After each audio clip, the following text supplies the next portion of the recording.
Saya akan disclaimer dulu, saya akan kuliah bidang politik dan hukum, bidang saya.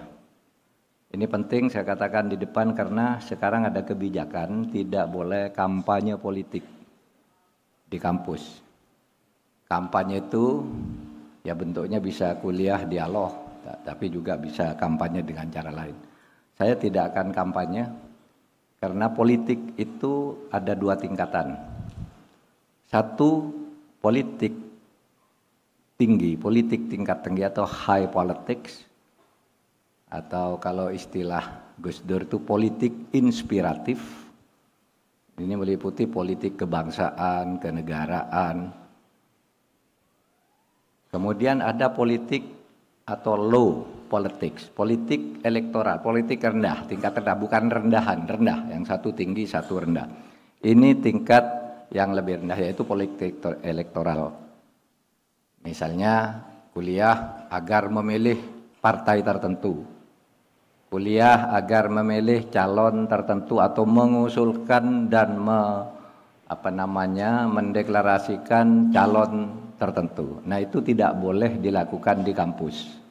Tapi kalau high politics, politik yang sifatnya inspiratif, bukan politik praktis, itu justru harus diajarkan di kampus-kampus, karena di dalam politik tingkat tinggi itu ada namanya politik kebangsaan, gagasan-gagasan kita bernegara. Jadi oleh sebab itu di sini tidak ada kampanye politik praktis, politik elektoral. Nanti itu hanya boleh dilakukan di luar kampus atau di dalam bisik-bisik di kelas masing-masing boleh. Besok kamu milih ini, besok saya milih ini silakan gitu. Tapi dalam forum-forum resmi tidak boleh ada kampanye politik. Saudara, saya ingin memulai dengan dulu penghargaan saya kepada Universitas Airlangga. Pada slide berikutnya itu, itu saya mencatat bahwa lambang Universitas Airlangga itu adalah Garuda, Garuda. Ini yang konon adalah kendaraan Sang Hyang Wisnu, simbol dari penguasa kerajaan Kahuripan, Raja Airlangga yang sangat bijaksana, sakti, tapi halus budi.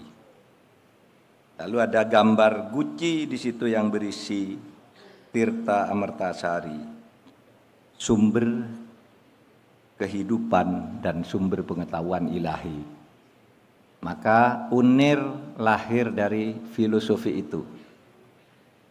UNIR lahir dari filosofi, di mana UNIR ini akan menjadi tempat orang-orang bijak atau mencetak kader bangsa yang bijak, yang membawa pengetahuan dan kontribusi bagi kemajuan.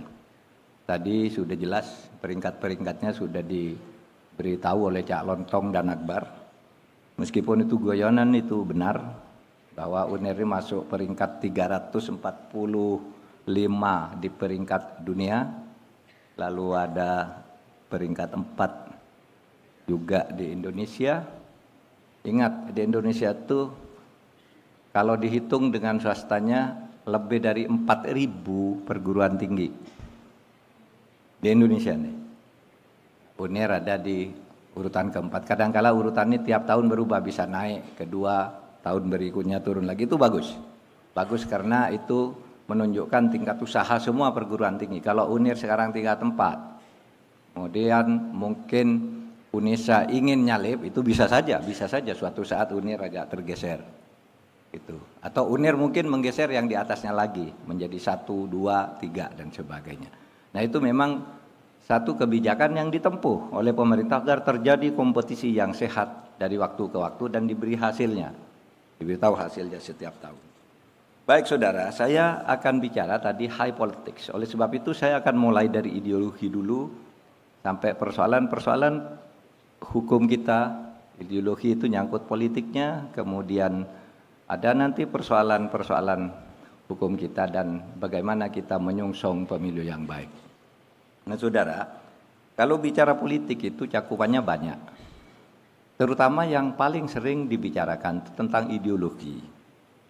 tentang konstitusi, tentang pemerintahan, tentang pemilu, dan sebagainya, dan sebagainya. Nah, ideologi kita itu, Pancasila itu merupakan ideologi yang secara ilmiah disebut ideologi prismatik. Prismatik itu ideologi garis tengah dari berbagai ideologi ekstrim yang bertentangan. Misalnya ideologi ekstrim dari sudut beragama. Ada ideologi negara sekuler. Kemal Atatürk di Turki. Dia katakan negara tidak boleh ikut campur dengan agama, agama tidak boleh ikut campur dengan negara. Karena keduanya berbeda dan keduanya kalau digabung itu bisa saling mematikan, saling melemahkan, bukan saling menguatkan. Itu yang sekuler. Tidak ada urusan agama dan negara. Lalu ada yang lain. Dulu negara itu justru agama. Contohnya Vatikan. Vatikan, Katolik, negara, agama.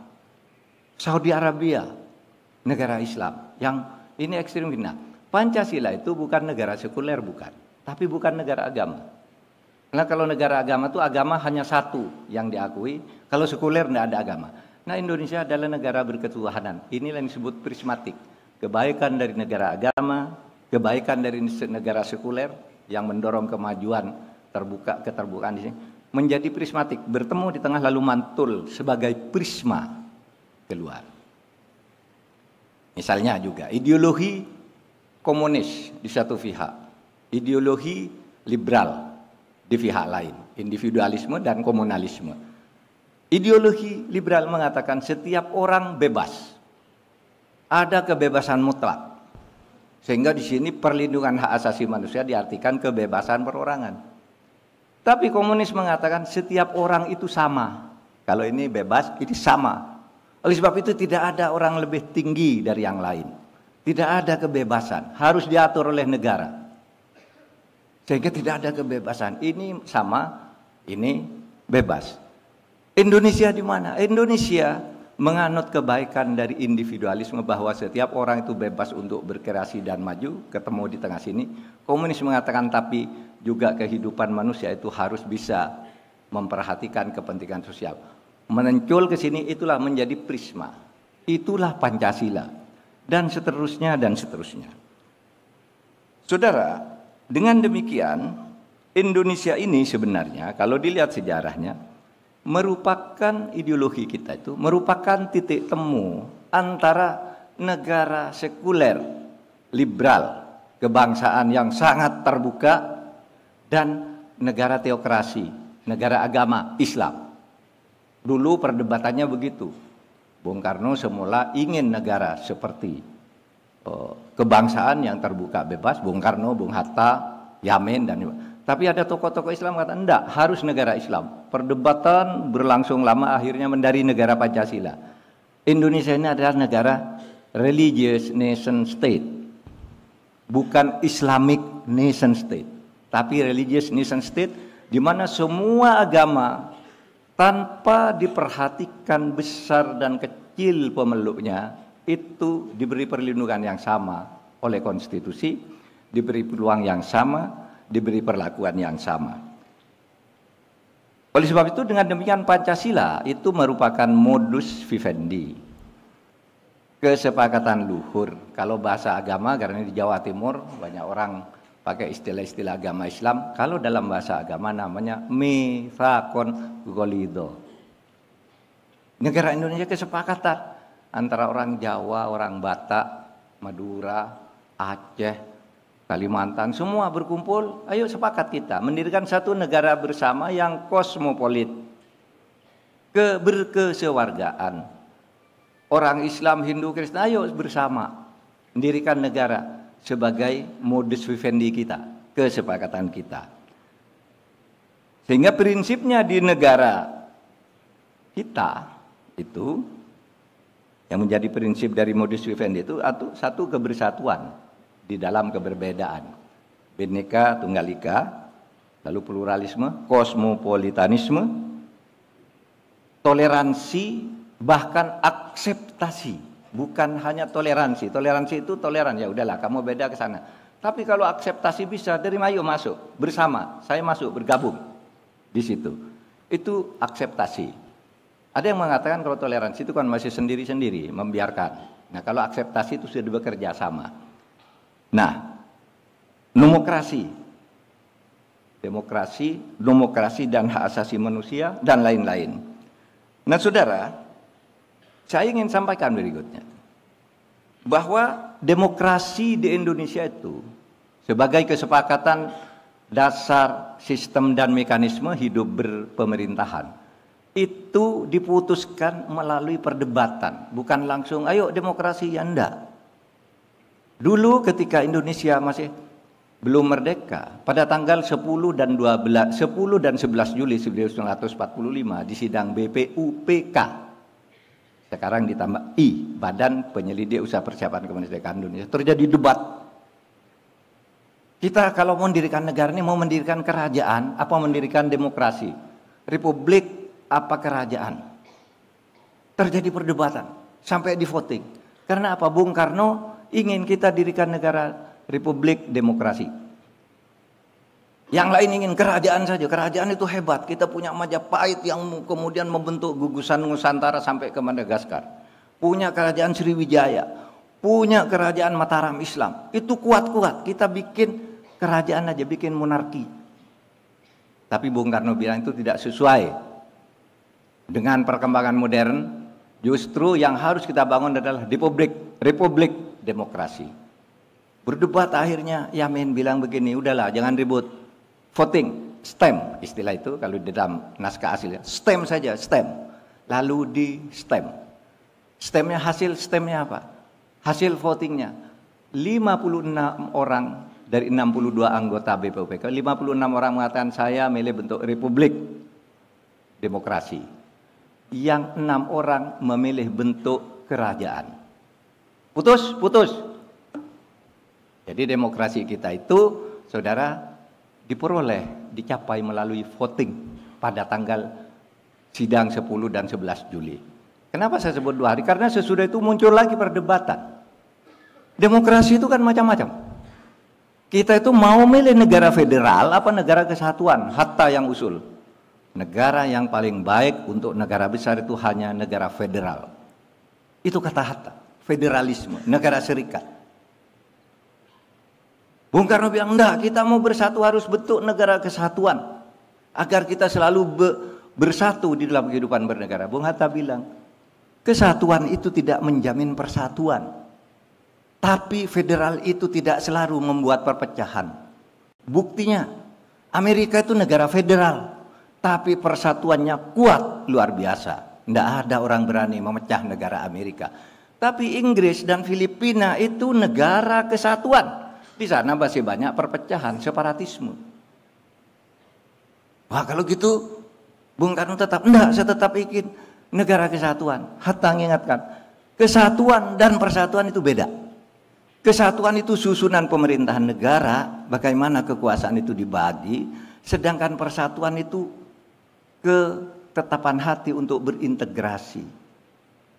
Kalau gitu voting lagi, voting ini saudara, negara federal, negara kesatuan itu ini voting, dibaca aja nanti di risalah. Apa hasilnya? 55 orang dari 62 anggota itu memilih bentuk negara kesatuan menjadi NKRI. Yang 6 memilih bentuk federal termasuk Hatta. Ditulis di situ siapa saja 6 orang itu ada di buku, tidak tertutup karena itu step. Ya. Nah, lalu 1 abstain. Oleh sebab itu sekarang kalau saudara buka konstitusi kita itu, pasal 1 ayat 1 itu bunyinya, Indonesia adalah negara kesatuan yang berbentuk republik.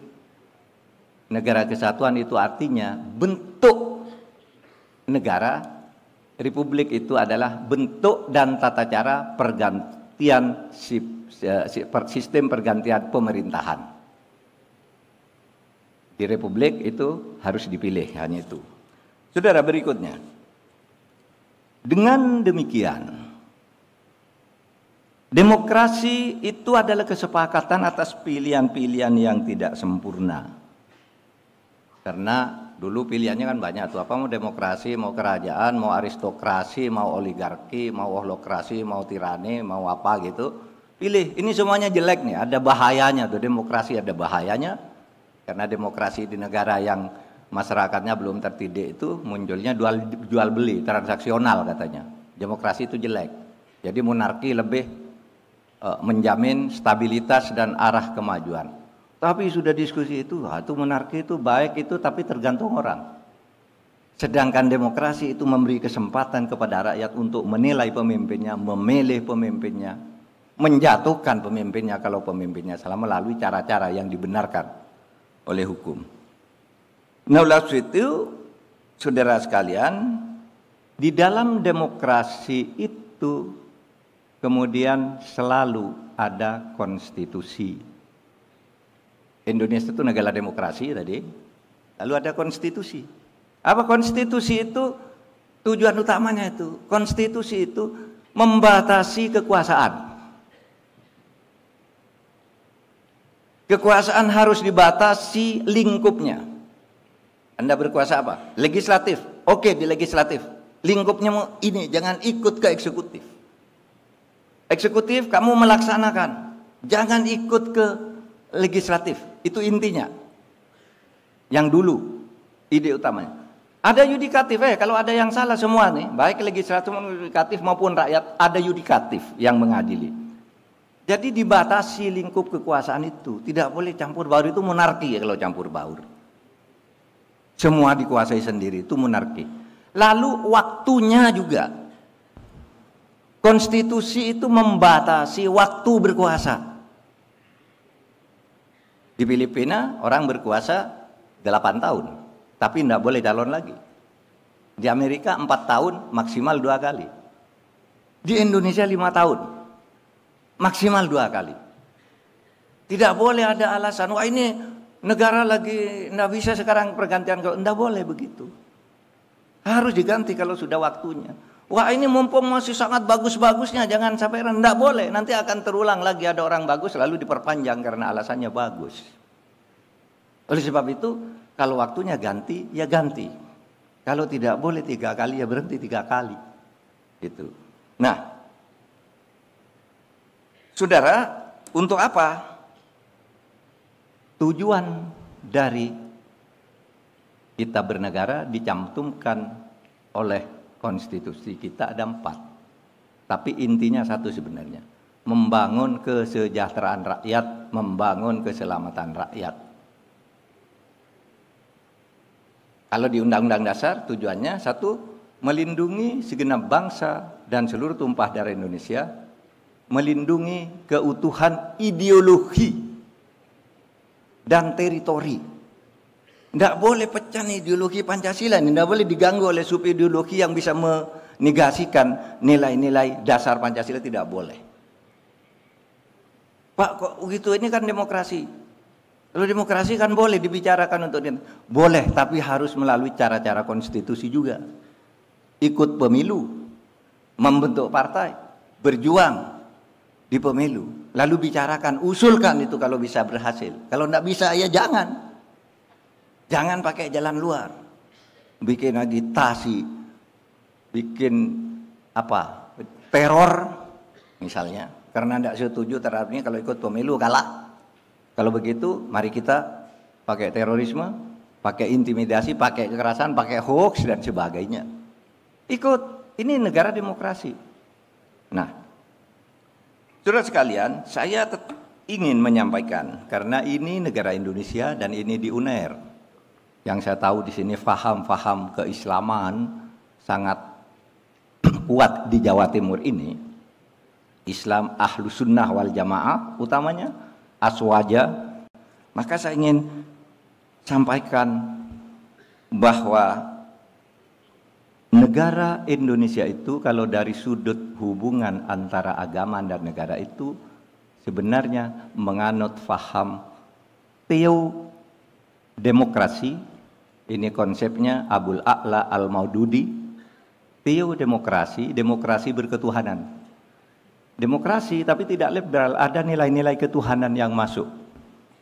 Atau kalau dalam bahasa operasional kita di Indonesia itu Islam wasatiyah. Wasatiyah Islam. Islam yang moderat. Islam yang tidak menganggap orang yang bukan Islam itu sebagai musuh. Islam yang adil terhadap setiap peristiwa.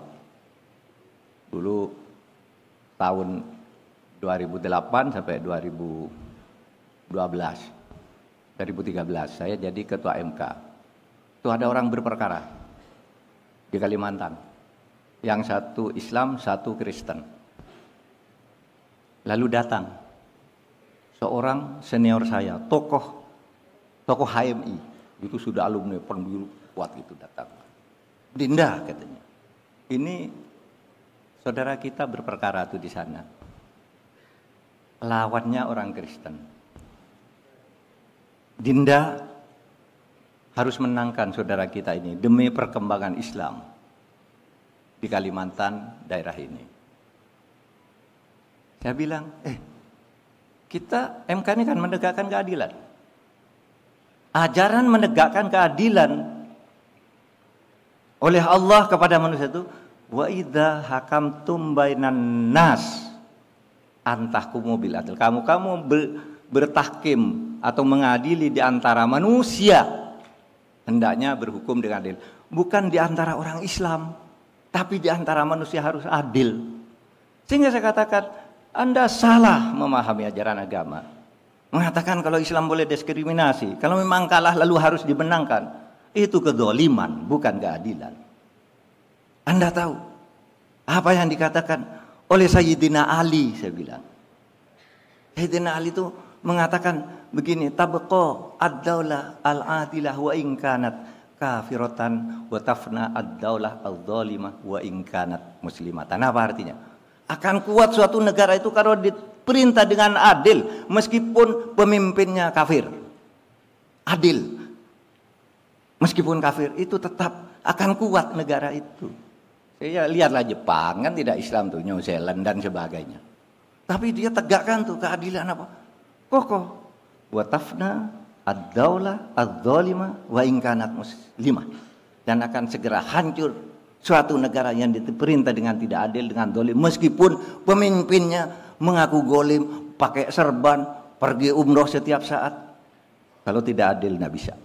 Itu hanya akan menghancurkan negara dan menjadikan hanya simbol-simbol keagamaan itu sebagai alat untuk mencari dukungan politik. Nah itulah saudara teodemokrasi.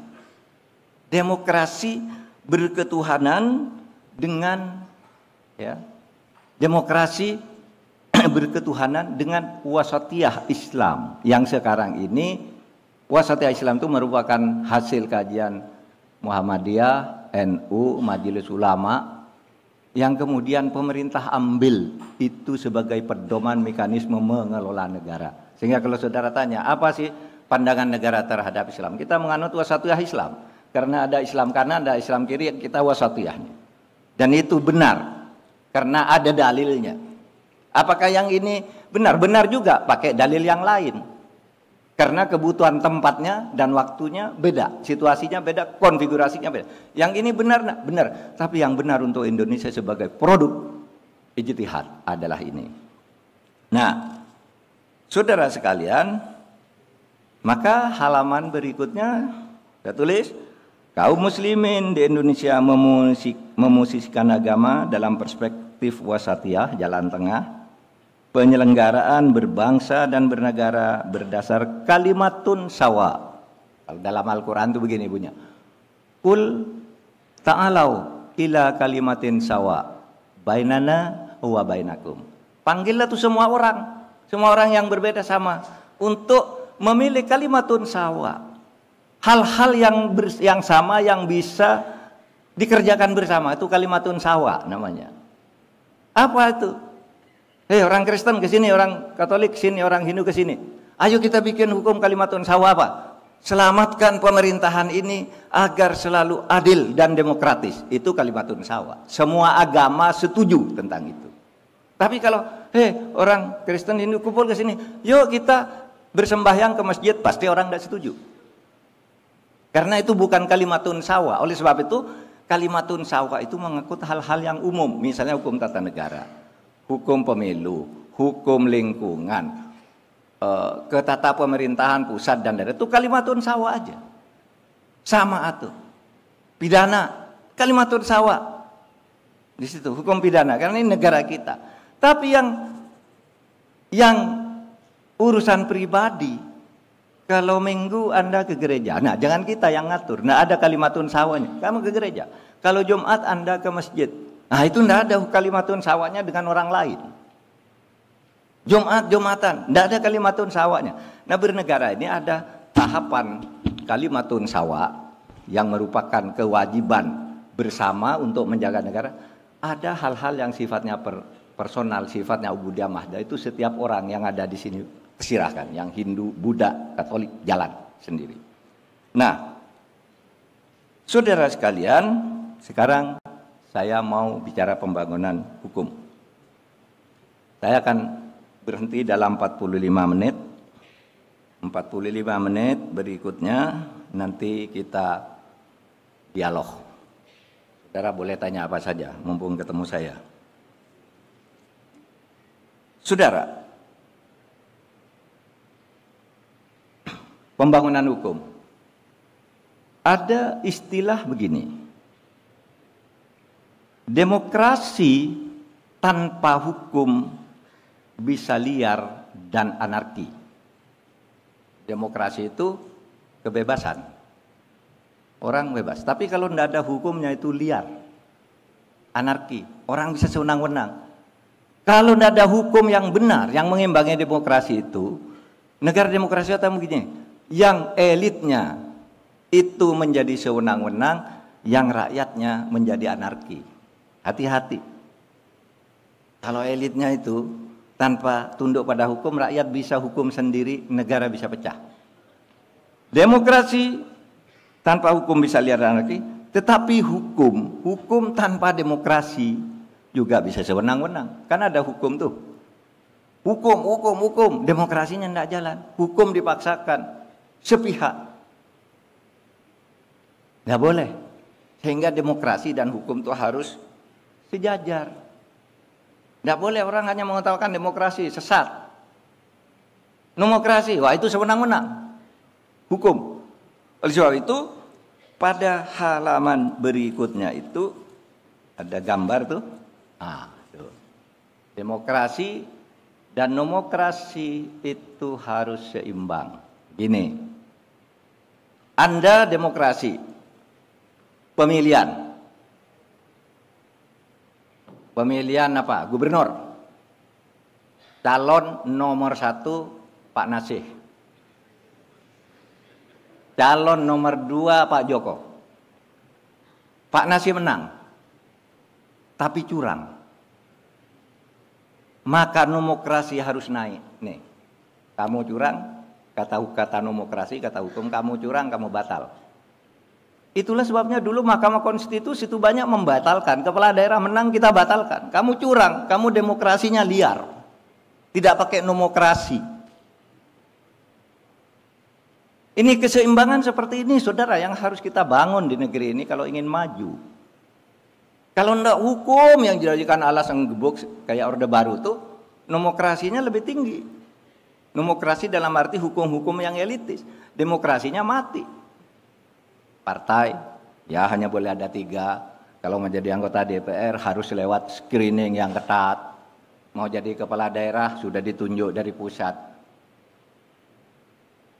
Apa? Itu menggunakan itu hukumnya begitu katanya. Lalu hukum dipaksakan terhadap tata cara demokrasi yang diatur sesukanya oleh elit, sementara di luarnya rakyatnya bergolak kan. Pada waktu Orde Baru kita tahu pemerintahan daerah stabil pemerintah, tapi di rakyat bergolak, mencekam sehingga akhirnya muncul reformasi. Nah itu,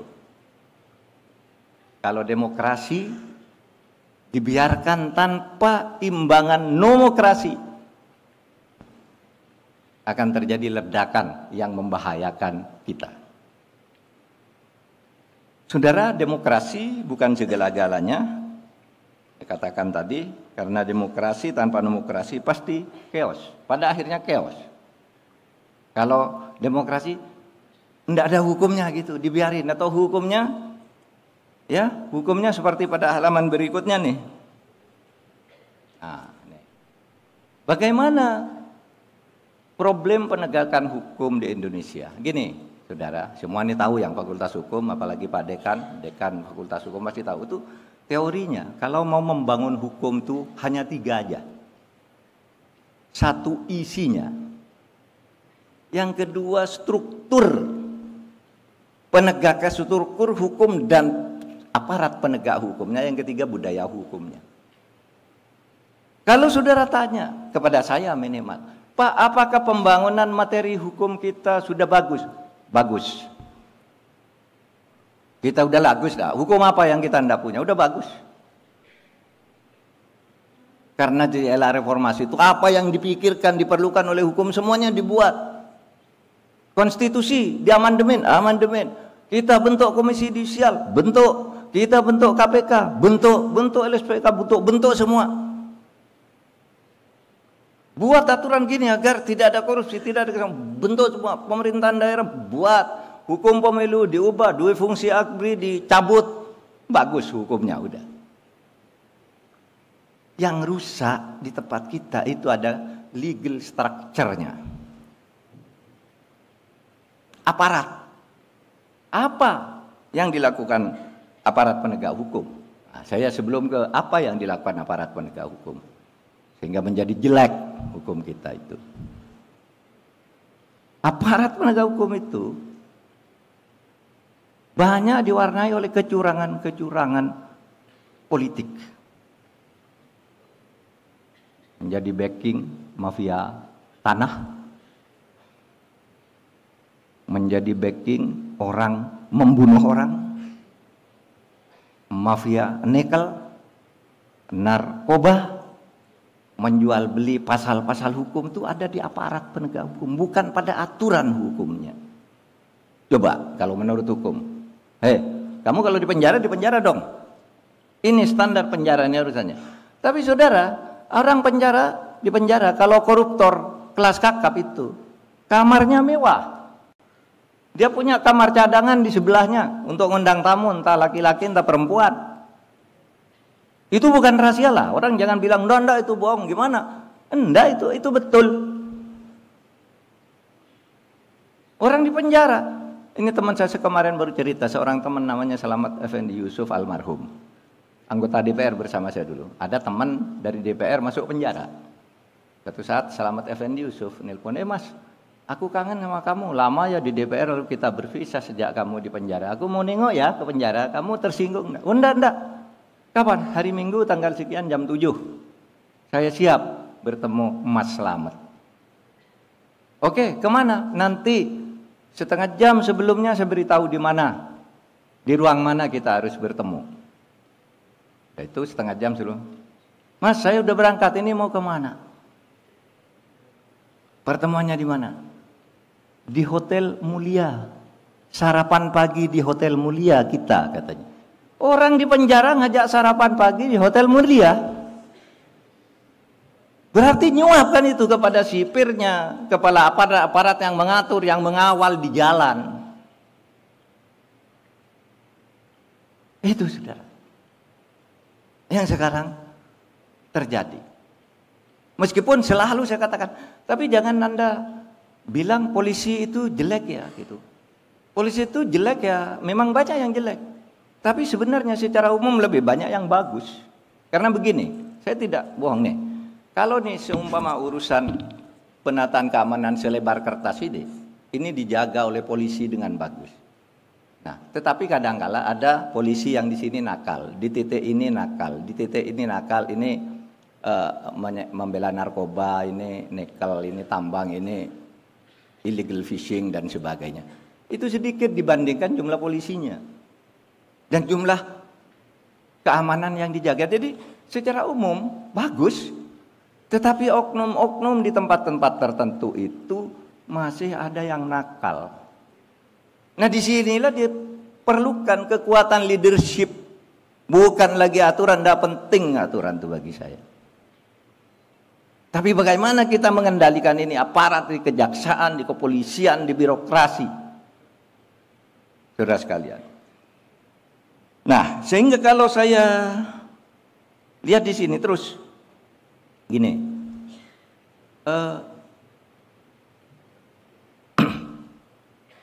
tadi ini negara ini aman, seperti saudara nih. Kalau polisi nakal, nggak bisa kayak gini. Tapi saudara kan aman tuh.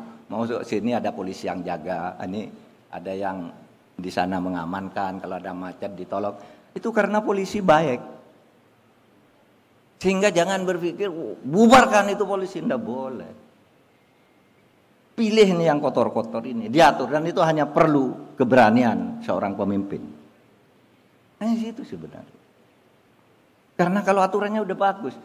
Bahkan di Indonesia udah bagus, karena di Indonesia ada yang disebut restoratif justice. Keadilan restoratif itu yang bersumber dari adat. Itu sebabnya tugas polisi yang begitu banyak. Di Indonesia itu enteng, karena masyarakat itu sebenarnya di tingkat desa-desa, adat dan sebagainya itu sadar hukum. Kalau ada konflik diselesaikan musyawarah, diselesaikan oleh kepala desa, ya sudah damai, mari gotong royong selesai. Karena hukum kita, budaya hukum kita tuh bagus. Budaya hukum kita tuh jelek hanya di perkotaan dan di tingkat elit. Yang lain masih sadar bahwa budaya hukum itu bagus dan harus bagus. Sehingga kita masih bisa seperti ini kan. Karena kita punya budaya hukum yang bagus. Jadi saudara, kalau 3 ini substance, isi hukum udah cukup. Mau diperbaiki boleh, memang hukum itu berubah sesuai dengan perkembangannya, boleh. Tetapi bukan berarti kita tidak punya, bukan berarti aturan kita jelek. Tapi sekarang ada perubahan, harus diperbaiki. Legal culture bagus, tetapi legal structure kita masih berlepotan. Karena orang-orang jahatnya itu menempati posisi-posisi penting. Dan kadang-kala kita tidak berdaya terhadap hal-hal yang seperti ini. Sehingga saya catat di sini, saudara, wujud kerusakan aparat kita itu pertama adalah politisasi hukum. Menggunakan politik untuk mengendalikan hukum secara sesat. Bukan politik hukum ya. Ada orang tidak paham bedanya politik hukum dan politisasi hukum. Kalau misalnya DPR marah-marah kepada Jaksa Agung di sidang DPR, lalu wah ini politik hukum. Itu bukan politik hukum, tuh politisasi hukum. Politik hukum tuh bagus, karena politik hukum itu artinya kebijakan hukum yang harus ditempuh oleh negara, itu namanya politik hukum. Tapi kalau politisasi hukum, politik dijadikan alat untuk menghancurkan hukum. Seperti hasil sigi transparansi internasional. Kenapa Indonesia itu jelek? Karena rusak. Banyak politisasi hukum. Di DPR orang bisa pesan hukum. DPR mau dengar apa nih? Lapor ke DPR agar ini polisinya dipanggil, ini jaksa agungnya dipanggil, menterinya dipanggil, dimarahi. Oh kalau saya lawan. Kenapa? Manggil-manggil itu. Kita kan punya posisi masing-masing, punya prinsip masing-masing. Itu terjadi politisasi hukum, bukan politik hukum. Di dalam politisasi hukum itu pengusaha hitam, penjahat dan sebagainya membeli ke DPR. Tolong tuh panggil tuh orang, tolong lindungi saya agar ini tidak dibuka. Nah kalau pejabat-pejabat baru itu biasanya takut, ini DPR nih, legislatif nih, pengawas kita, lalu tidak kerja. Tidak boleh begitu. Lalu yang kedua, industri hukum, bukan hukum industri. Industri itu hukum itu artinya orang membuat hukum agar sesuai dengan kehendaknya, sehingga yang benar menjadi salah, yang salah menjadi benar. Itu namanya industri hukum. Pak Rektor punya tanah segini nih, bagus. Lalu Pak Joko punya tanah di sini kecil. Kalau industri hukum caranya gini, datang pengacara kepada Pak Rektor. Pak Nasih, Anda mau enggak sekalian punya tanah itu? Bagus tuh punya Pak Joko. Ya enggak bisa dong, itu kan tanah Pak Joko.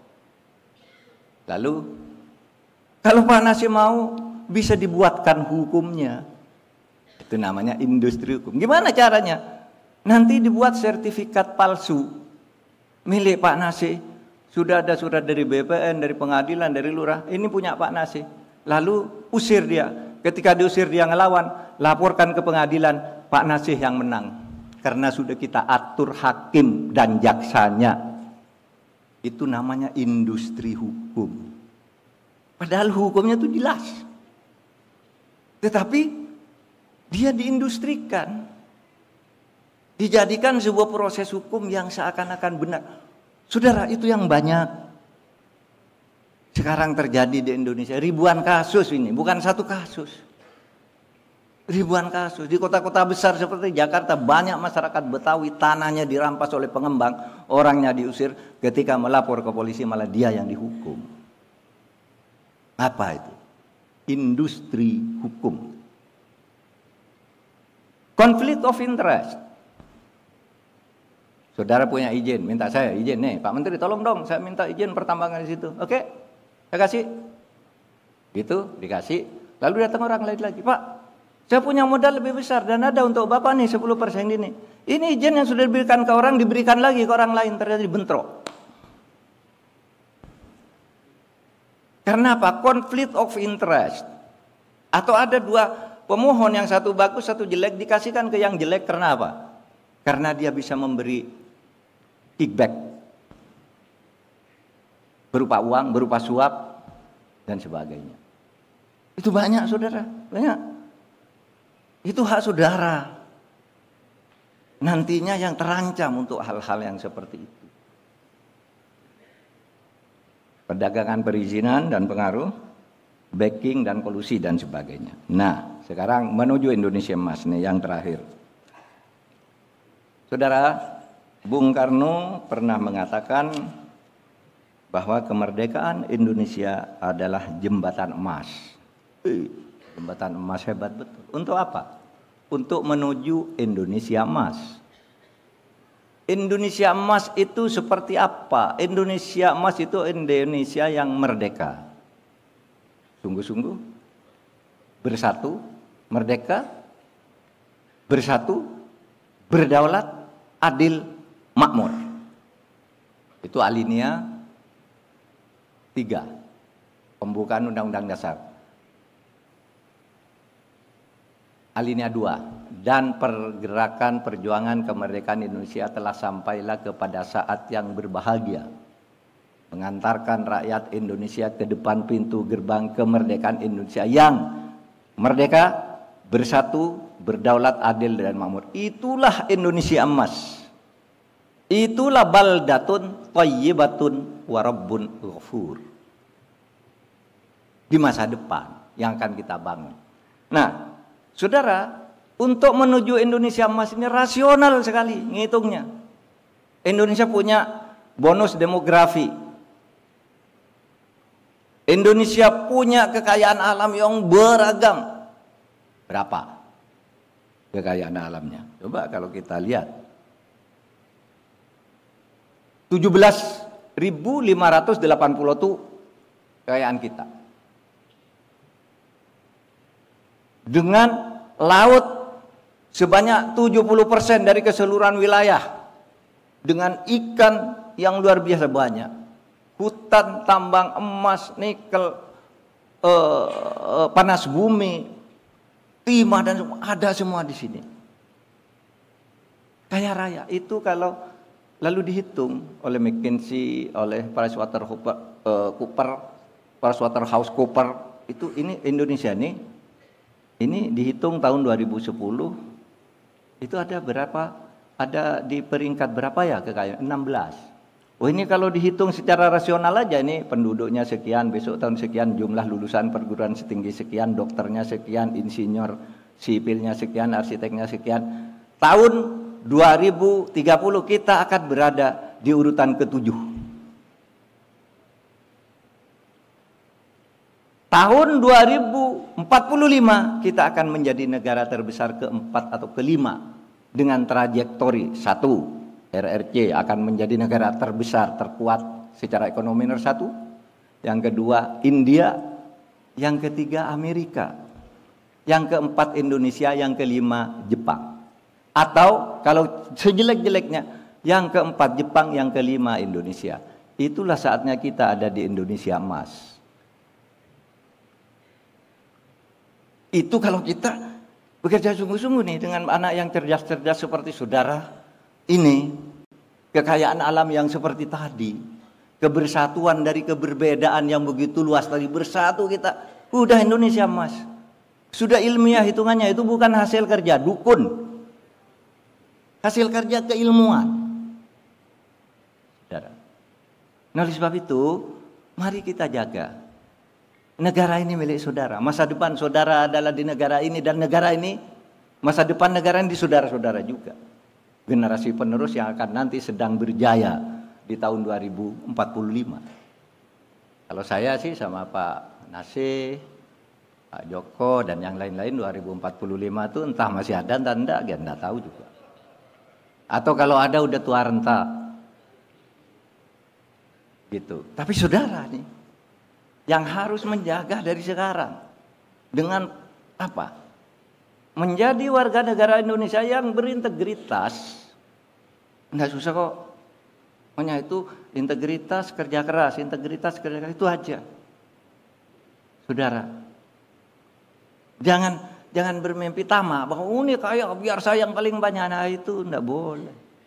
Karena negara ini akan makmur kalau kita semuanya merasa ini harus dikerjakan bersama dan dibagi bersama sesuai dengan proporsinya masing-masing. Nah, persoalan kita tuh sekarang kan musuh-musuh kita tuh koruptor sekarang. Bukan Belanda lagi. Kalau Belanda sih enak. Pak Jenderal Sudirman, yuk kita perang, ambil bambu runcing, yang punya senjata kejar. Akhirnya menang juga. Tapi kalau koruptor tuh teman-teman kita sendiri juga. Anak Republik juga. Tapi apa iya kita menggadulkan teman daripada keselamatan bangsa secara keseluruhan. Saya pernah diskusi dengan para pengusaha baru, belum lama nih lah, 2 minggu 3 minggu yang lalu saya undang semua pengusaha. Apa keluhan Anda untuk memajukan Indonesia ini? Pak, kami perlu kepastian hukum. Loh, kamu tidak takut? Kalau hukum ditekan dengan benar itu ditangkapi semua koruptornya, pengusahanya tuh masuk penjara.